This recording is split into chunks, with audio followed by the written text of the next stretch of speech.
Scene నాకెందుకో భయం అవుతుంది సీను. ఎందుకు వయసు భయం? నేను ఉన్నా కదా. నువ్వు ఉన్నా గానీ నాకెందుకో భయం అవుతుంది మా అమ్మని చూస్తే. వయసు, నువ్వు భయపడకు. నేను మాట్లాడతా అని చెప్పినా కదా. ఎప్పటి నుంచి చెప్తున్నా నేను మాట్లాడతా, నువ్వు టెన్షన్ పడకు. మీ అమ్మను ఒప్పించే బాధ్యత నాది.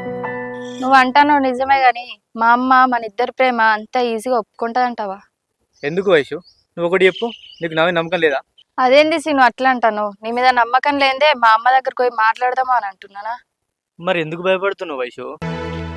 మా అమ్మకి పట్టింపులు బాగా సీను. 10 మందిలా గొప్పగా బతకాలని బాగుంటది మా అమ్మకి. గొప్పగా బతకడం అంటే? నాకేం తక్కువైంది వయసు? నాకు జాబ్ ఉంది, కావాల్సినంత బ్యాంక్ బ్యాలెన్స్ ఉంది, అన్నిటికీ మించి నీ మీద ప్రేమ ఉంది. గొప్పగా బతకడానికి ఇంతకన్నా ఎక్కువేం కావాలి చెప్పు వయసు? అవన్నీ లేవని అంటలేను సీను. ఎప్పుడు గాని మా ఇంట్లో మా అమ్మ మాటే నడవాలంటది.